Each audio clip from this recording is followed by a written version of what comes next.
Muito bem-vindos à exposição Camões 500. Estamos aqui na Biblioteca Geral da Universidade de Coimbra para vos dar a conhecer esta exposição que foi montada para celebrar os 500 anos do nascimento de Camões. A primeira parte da exposição está aqui atrás de mim, é um núcleo de literatura infantil juvenil.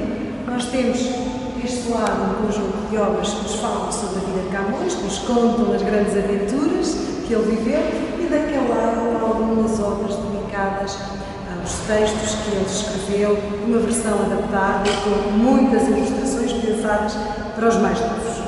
E agora vamos entrar na sala para conhecer os 3 outros núcleos da exposição. Estamos no Salão Nobre da Biblioteca Geral da Universidade.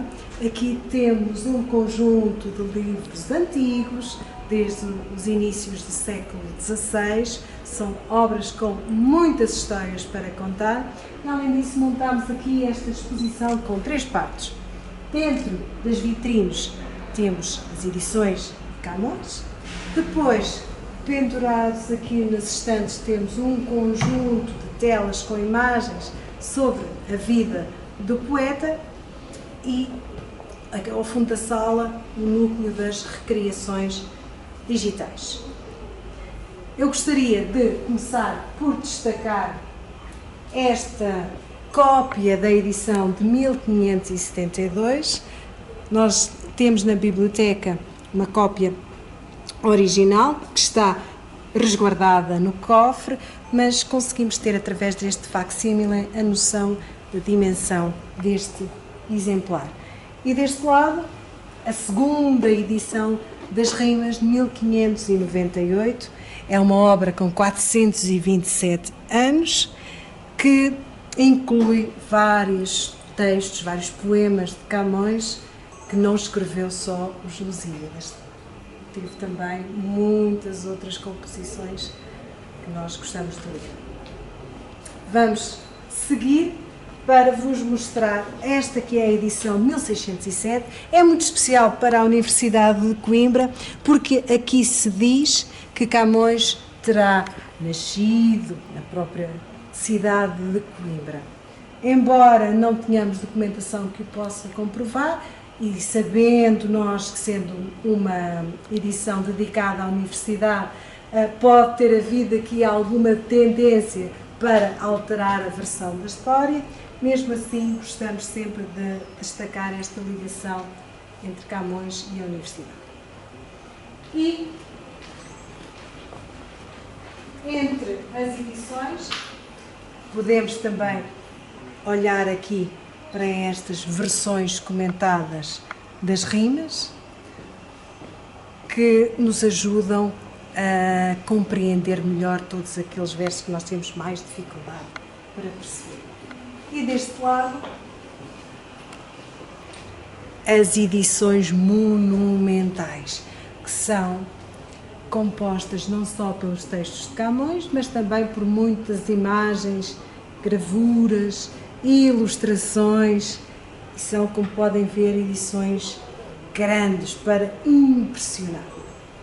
Nesta vitrine temos uma edição muito importante também para quem estuda Camões, porque é uma edição comentada.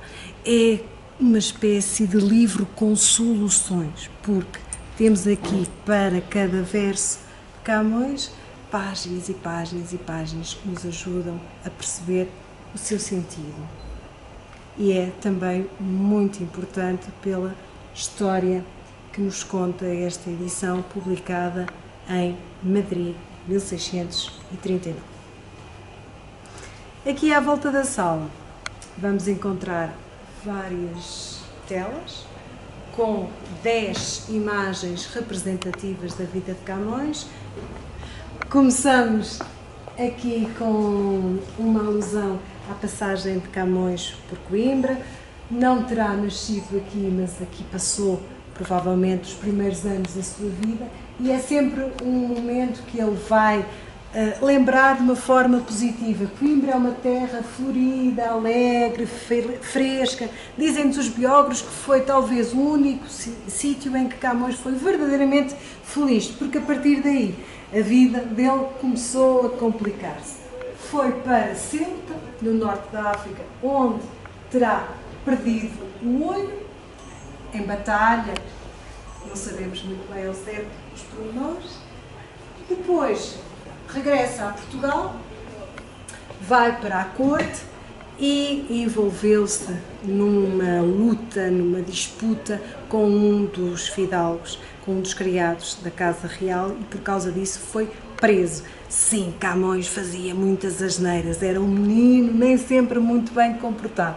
Foi preso e, como acontece quando nós fazemos grandes asneiras, Camões também teve que pedir desculpa. Pediu desculpa ao rei, escreveu-lhe uma carta e ele permitiu que houvesse uma troca. Em vez de ficar preso, foi mandado para o Oriente, para a Índia, como soldado. Aqui o vamos encontrar de novo na prisão de Goa.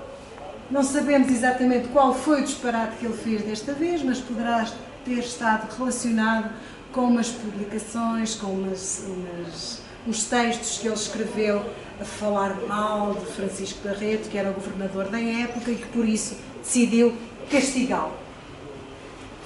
Depois de sair da prisão, passou muitos anos no Oriente, que era uma terra exótica, cheia de novidades, cheia de novos produtos que ele nunca tinha visto, e por isso também acabou por ser um momento de descoberta. Aqui temos a representação do mercado de Goa.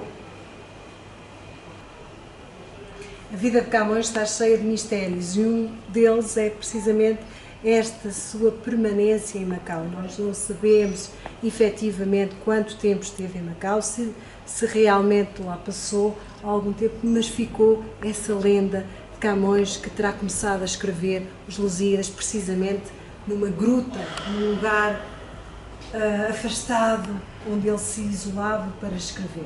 Daquele lado temos um dos episódios mais conhecidos da vida de Camões, tem a ver com o naufrágio na foz do rio Mekong, onde ele terá sido obrigado a arriscar a própria vida para salvar os Lusíadas. Vocês podem imaginar o que seria para ele, que só conseguia ver de um olho, salvar-se nadando só com o braço e com o manuscrito na mão.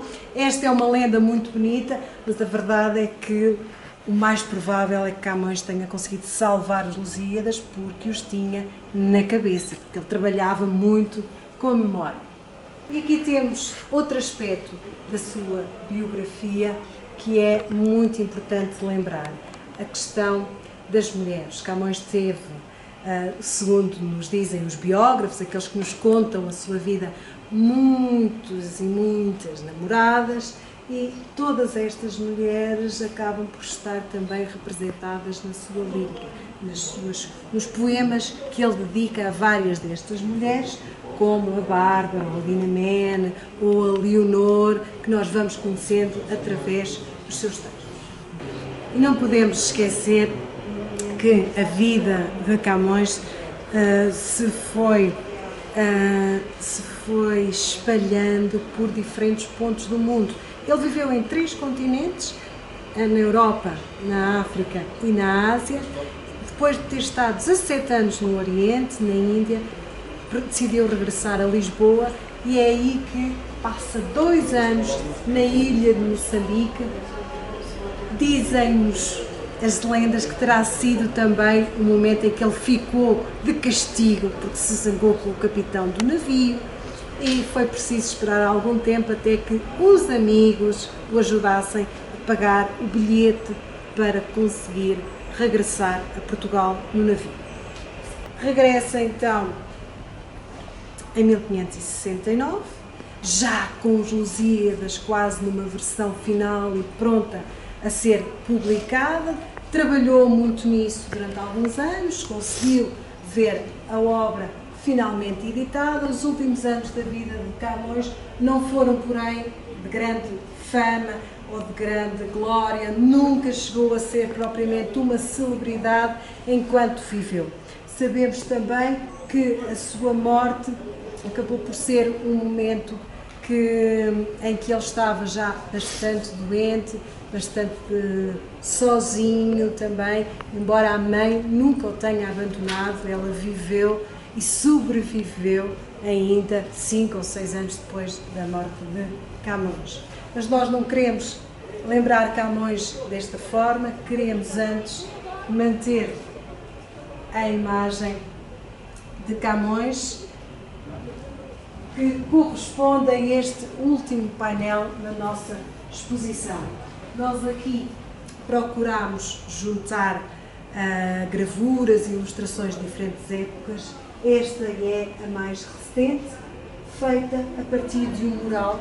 E aqui temos Camões como um náufrago sentado na nau, mas tem na mão a pena e na outra mão o mundo, para mostrar também a sua experiência pelas diferentes partes do mundo onde esteve.